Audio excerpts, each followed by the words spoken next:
Good morning. I was listening to Stephen, and I wanted to share this with you because this is kind of cool, and I had some comments about it, so I'll start it here. I hope you can hear it. I just finished one of the most incredible interviews with President Trump's drug czar. She opens up about how much Kamala Harris and Biden destroyed the nation. Kamala should not run for president.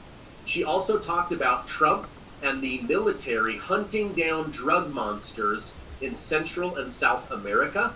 She left me feeling very optimistic for our country, for our future, and for our children. Make sure to like, share, and subscribe and enjoy the interview. I am joined by Director Sarah Carter over at the ONDCP. That's the Office of National Drug Control Policy. This is the White House office way of coordinating the U.S. drug policy. Director, thank you so much for joining me today. Thank you so much for having me on, Stephen. I really appreciate it. Absolutely. You guys, the Trump administration is doing so many amazing things.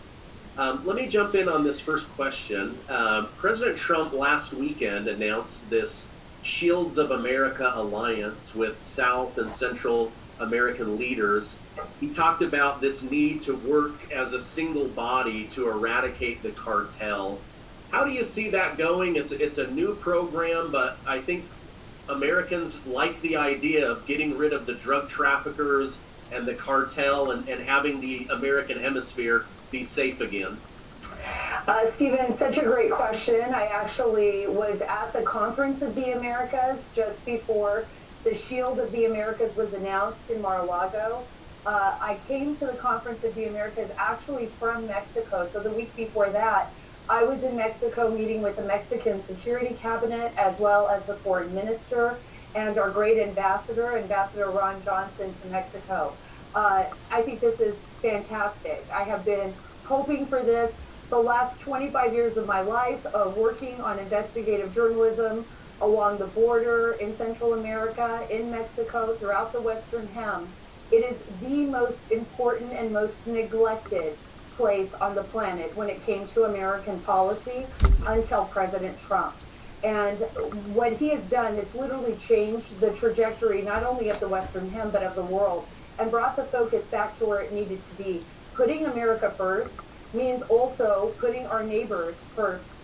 And what I mean by that is keeping our adversaries, whether that's the cartels, our foreign terrorist organizations, whether that's China and others who were active in our Western Hem, particularly Iran, outside of our region. And that is where our focus is. Our focus has to be on how do we best protect the national security of our citizens, protect our children, protect our families, and protect our community. And at the same time, benefit our neighbors, whether that's Mexico, whether it's Canada, whether it's Guatemala, El Salvador, Nicaragua, wherever we go, Brazil, even all the way into South America. How do we do that? We bring the focus back, and that's where we come up with the Monroe Doctrine, right? And based off the Monroe Doctrine, and this is President Trump's way of bringing the attention not only to our hemisphere, but ensuring that the leaders in the Western Hemisphere, and I met so many of them, wrote from the defense ministers to generals, from all over the Western Hem to the leaders of those nations, bringing them on board and saying, let's get together, let's get ready, let's fight this as a unified Western Hem in order to take That down irritates the me, most Western nefarious Ham. Shut up, just organizations say that the are word. operating to actually dismantle So and destroy us. juvenile. So our job is to ensure the protection of all of our people, which I always say our number one resource, and I believe this wholeheartedly, is our citizens. I've heard President Bukele make the same statement. I told him when I met with him that it is something I absolutely believe in. And I think if we come from that perspective with our policy, as well as our ability to negotiate with our neighbors, when we come from that perspective, we can change the trajectory. And that is exactly what President Trump has done. Amazing. Yeah, President Bukele is a hero of mine. I'd like to meet him one day. I think what they've done in El Salvador is such a great blueprint for the rest of the Americas. Stephen, I saw it with my own eyes. I was there before the change in El Salvador. I mean, it was absolutely incredible. You know, I went to El Salvador. I was there to interview actually a human smuggler who had decided to talk to me. It was a source that I finally got to come forward and to speak with me. Of course, when I had him on the air, we had to disguise him. We had to put him in silhouette for security and for a number of other reasons. But I remember going there and talking to him, and I was covering the stories at the border, whether it was drug trafficking or human trafficking. And it just so happened that human trafficking involved the most horrific, nefarious acts against children that you can even imagine. And this is the reason why this source was so compelling, because he was willing to traffic adults, but when he started trafficking children, and when he noticed that a lot of these children, not only were they being raped, brutalized, beaten, killed, there was organ harvesting, and these children were being moved through the same exact transit systems that were being used by the cartels. So that the cartels used to move their drugs. So into our nation. So when a lot of people approached me, I'm the daughter of an immigrant, I speak Spanish fluently, and they said to me, you know, how could you be this way? This is so anti-immigrant, you know, all these reports on the border. I said, these reports are for the immigrant population. This is about human rights. It's about protecting the rights of American citizens, of course, but it's about protecting children that are being trafficked by these organizations. I can describe these organizations that do this to these children, what I've said about rape and the pedophilia and the organ harvesting. Sick bastards. Nothing more than demonic. These are people that have no moral boundaries, that if they are willing to do that to these children, they're willing to do anything to us. It became a national security concern of mine. So I believe that when President Trump, and he was so eloquent at doing this, when we were able to shift the way we were talking about the border, right? That this isn't just to stop immigration. This is about protecting everyone. It's about protecting our citizens, but also protecting these children. It changed everything, and Bukele was a big part of that. President Nayib Bukele really came into a situation where he either had to take charge or he was going to acquiesce his entire nation to, you know, to the gangs, to the banderos, you know. He was going to acquiesce everything, and he wasn't willing to do that. He has a very strong man of faith, but he went in there, and he had to be a hammer, and he had to take out these evil, you know, it was Mara Salvatrucha, MS-13, Barrio 18, all of these gangs. He had to gain a hold of them, and he did that by building Sakat, by getting his security apparatus on board, and by rooting out corruption. And now you can go to El Salvador, you can go to the capital, go and experience it. I invite you to do that because I did it myself. I went to the inauguration, and I took a ride with friends through the city. We stopped at cafes. There was no concern for me whatsoever about my safety. And why? Because now, I mean, it's one of the safest nations in the Western Hemisphere, so it can be done. Yeah, that's what we want for this country as well. Absolutely. During the Shields of America event, President Trump quipped that if needed, he would happily send a missile through a cartel member's window. Was that real, or just a humorous way of letting other American leaders know we are here to absolutely knock the cartel out? I think it's all of the above. I mean, I don't I don't put anything past President Trump, because I absolutely believe what he says. And anytime anybody says to me, hey, do you really think this is going to happen? Do you really think President Trump is going to follow through with that? Absolutely. He's my president. He has never made a statement that he isn't willing to follow through with. But what I can say is this. We're working very closely, especially with our Mexican partners, our neighbors. To our south, we saw that the operation against Oseguera and Mencho was a hugely successful operation. It also led to the loss of life sadly for Mexican Special Forces operators. They lost 3 Special Forces operators. They lost over 50. I know there were 33 when I left Guardia Nacional, that's their National Guard, that had been lost in Jalisco during the fighting against El Mencho and his men. Look, El Mencho is a perfect example of like what has gone so wrong in previous administrations with policy regarding the cartels, right? The cartels have built these massive operations. They're like CEOs, multi-complex corporations, I would say, with varying levels and varying management levels as well as leadership levels. El Mencho means the ghost, so he was very difficult to track. Our intelligence agencies, as well as others, were trying to track this guy for years. And then what do you do once you track them? Once you have actionable intelligence? Well, if the government that you're working with isn't cooperating with you and you have actionable intelligence, right, then it becomes very difficult. Okay, I have actionable intelligence, but I can't do anything. President Trump went in with President Scheinbaum, and they have, by the way, a very good relationship. They talk consistently. It's difficult publicly. Obviously, they have two different ideas, just like we do, about how to run a nation. We are very careful with how we handle those aspects of our sovereignty, right? But when it comes to targeting the cartels, when it comes to going after these FTOs, foreign terrorist organizations, and CJ&G is a terrorist organization.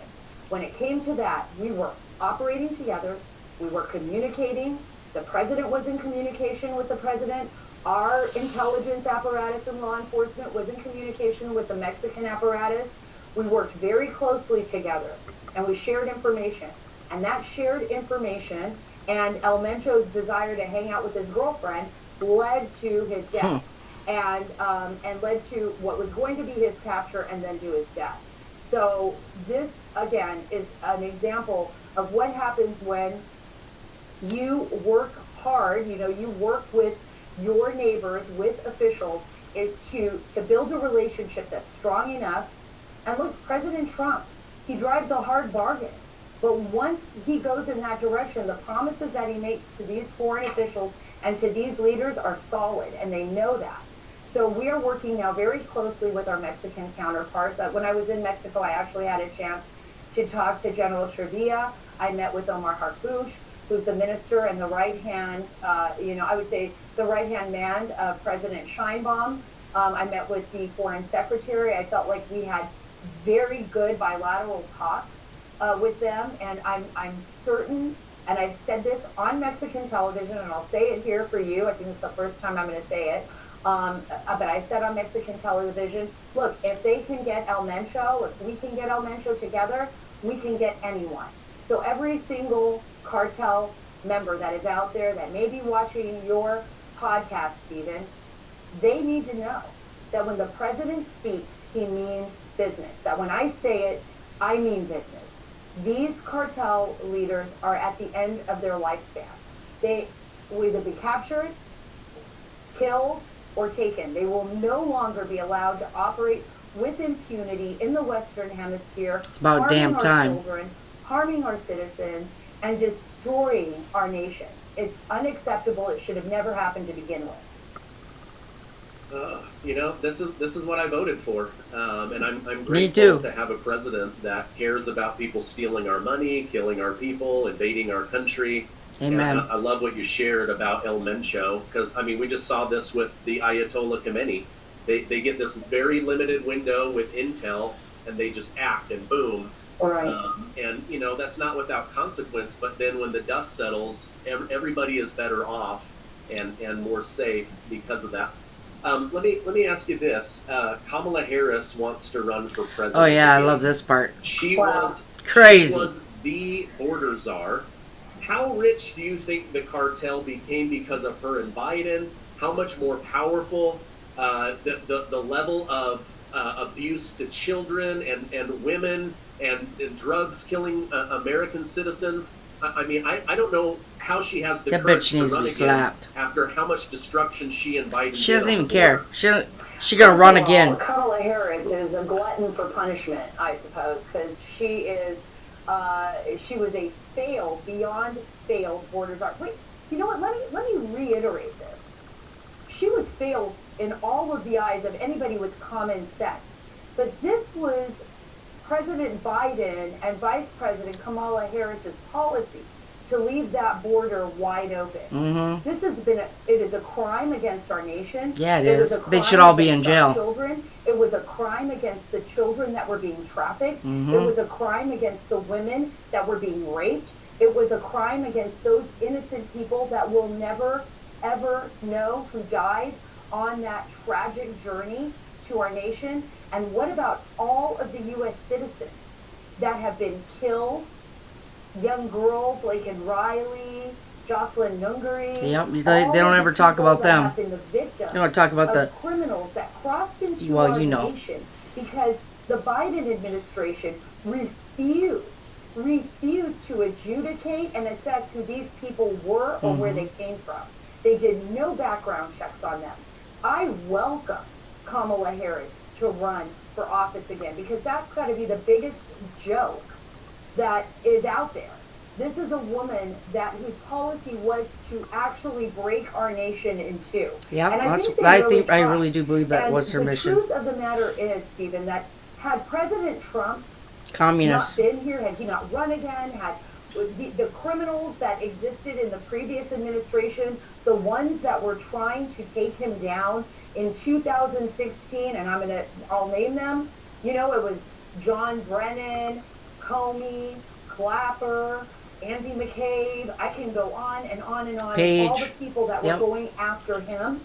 Had he not fought back, because he's an amazing fighter, had he not resisted and just kept going forward, and had we acquiesced our nation to the Bidens and the Obamas and these leftist radicals, I would not even want to imagine where our nation would be right now. Scary. Where we would be right now. We would be a completely different nation. Mm-hmm. Not only that, we would be a completely different world on a global level. You mentioned Iran. For real. The world's leading sponsor of terror were the Ayatollahs, the cult regime that gave money to Hamas, Hezbollah, that ran operations that killed, I don't even remember how many people in Argentina in front of the community center, and had targeted synagogues, and had targeted the U.S., and had planned attacks against U.S. officials who killed all of the Marines and the Beirut. Yeah, they don't give a shit.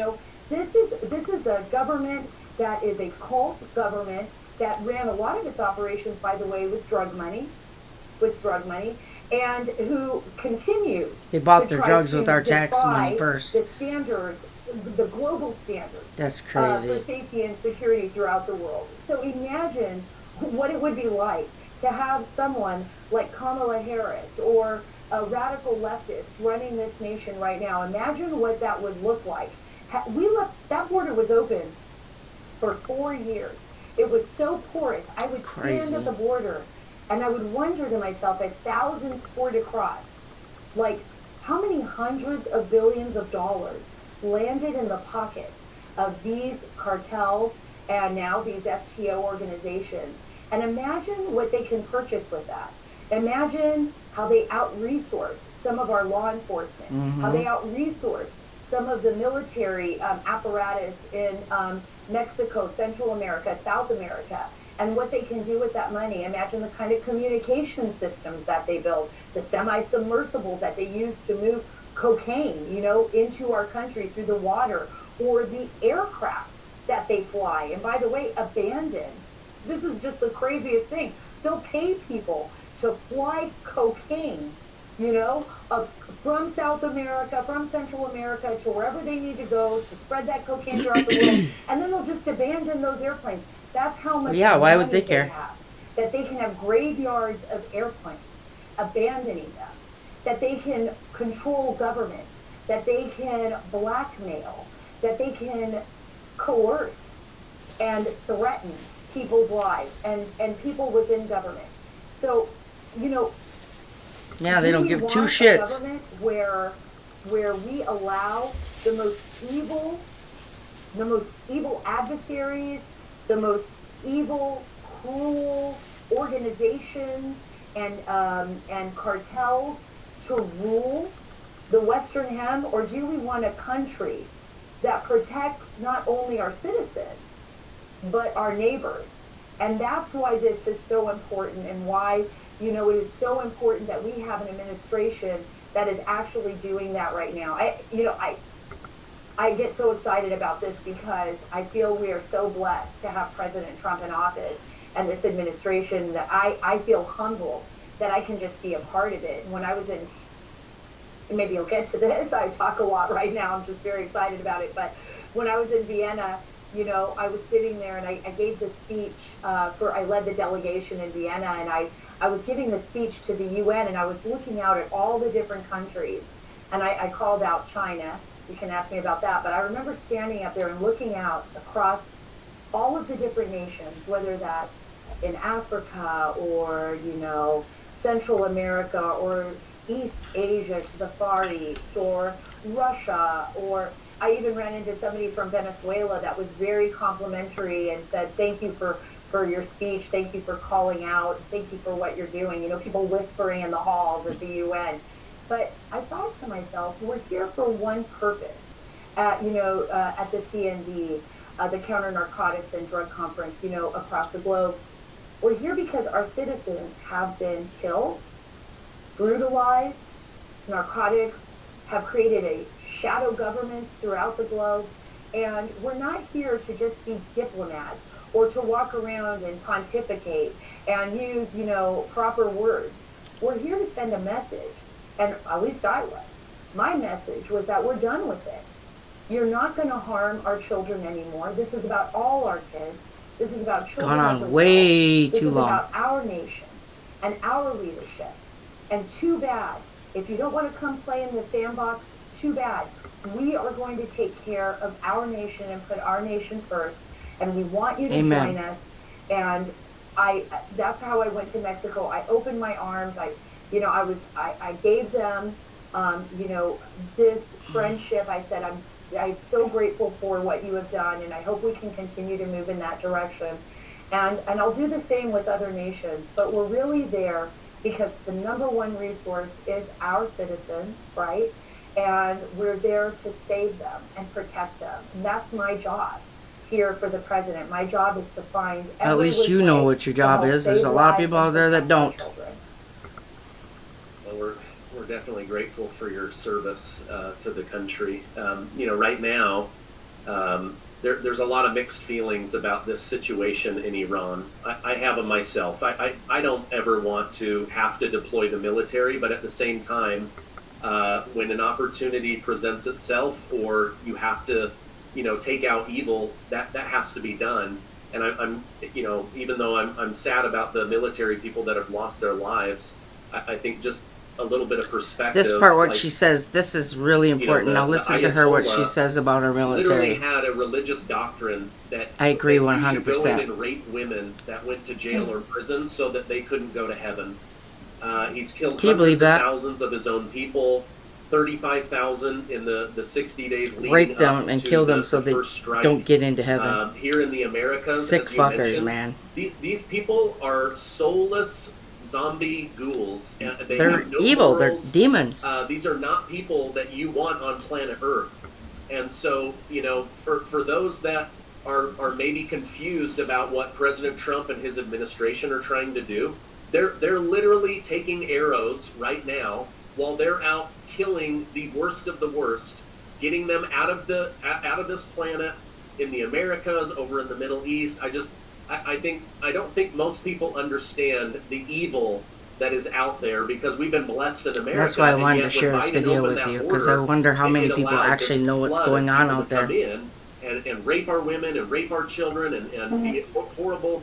I don't know that I have a question. I want to remind my audience that this is what you are up against. Mm-hmm. I don't even mind adding to that, because you're absolutely right. This is a cult regime that has operated for 50 years, nearly 50 years, wreaking destruction across the globe. We have constantly been dealing with Iran, whether that is with the JCPOA and the ridiculous sunset clause that was in that in nuclear deal that President Obama had, or whether it was the 1983 Beirut bombings where we lost Marines that were targeted, was funded by Iran, whether we see the upheaval in Lebanon or Syria, what we've seen in Iran across the globe, in South America and Central America and Mexico. And you brought up a really good point. I spent a good portion of my career, Stephen, covering the war in Afghanistan. I was flying back and forth. My husband was special operators, special forces. I was in Iraq. I saw terrorism up close and personal. And by the way, I grew up in Saudi Arabia. So during the time of the Iranian Revolution, I was a little girl on a school bus in Saudi Arabia. My father worked over there, and I remember the Saudi soldiers getting on the school bus with their weapons to guard us because we had no idea what was going to happen or if we would be targeted because the tensions were so high. So it's a dream for me to watch the end of this regime happening right now. So my husband, was wounded in 2011, fighting on a battlefield in eastern Afghanistan. He should have lost his life. He lost his eyesight. The doctors say it was a miracle. It was a millimeter away. He would have bled out on the battlefield. So he came back to us, and he's a hero. And, we know the sacrifices that we make when our families Right here, this is volunteer, important. or when we volunteer to go overseas into these dangerous places around the world. When my husband made a decision to join the military at the age of 17, he did so knowing that he could lose Yep. his life fighting for Exactly. his nation. And, people have asked him, would you do it again? Because he's completely blind. Yep, he and would. he said, absolutely. I would Me do too. it again. Why? Because I love my nation. I love my family. I love my president. I love my country. And I would do it again. And I would do it again too. And I would. That's why you relive all join. that. So for us in the military, for those who don't have people who served, my father served in World War II. My brother was in the Army. My grandfather served in World War I. And everyone going back on my dad's side served in the military. For those who don't know that, that might seem like a difficult choice. Like, yeah, I get that. But it's not. A loss of a life is just gut-wrenching. It's heartbreaking. It will make it. I know what that's like. I've been to a lot of funerals. Me too. And I hope I never have to go to another one again. But the thing is that freedom is worth fighting for. It is. And we don't need to give in or acquiesce No. our freedom anywhere. When people see the United States of America, and when we stand up for what we believe in and we live on principle, that changes everything. That's the reason Absolutely. why the geopolitical trajectory of the world has changed, because President Trump is standing on principle. That's right. Because here is somebody that means what he says, is guided by the Thank God. Constitution, is guided by the founding of this nation, and it is very difficult. But Iran had a choice. They had a choice. And they made, obviously, the wrong calculation. And that's why I say over and over, whatever the president says, I'm so proud of he him. means. And he's living And by our boys principle. and our girl and We women. could not afford another 50 years of Iran. No. That is a fact. And if Iran had its hands, and it was only weeks away from developing nuclear weapons, if Iran had its hands on a nuclear weapon, this cult-like regime would more than likely use it. That is a calculus that I absolutely believe. And this is also a regime that utilized cartels and other nefarious organizations to move brown bag money across the globe, that's drug money, to fund their terror. So, it's a difficult situation. It's ongoing and it's very fluid, but the DOW has been incredible, and we have been able to, we make remarkable progress. And, but my condolences to all the families, because I know as the wife Amen. of a veteran and someone who served this nation and almost lost his life, I know the pain that they're feeling. And I just want to say that to them, that the greatest people, the greatest sacrifice is when you can give your life for someone else. And that's what they did. Director Sarah Carter, thank you very much for your service to our country. Okay, yeah. So that was it there, and the reason I wanted you guys to hear that is because I really do honestly wonder how many people in everyday America realize how serious the situation was and exactly why Trump stepped in when he did. And I think people forget that our troops joined the military for the reason that we are carrying out today. You don't join the military thinking to yourself that you're just going to sit around and watch TV and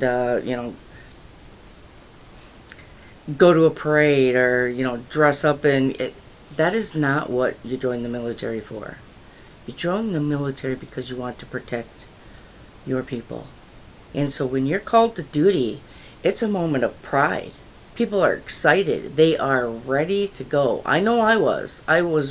When I joined, I couldn't wait to get into battle. And I didn't get to go to battle.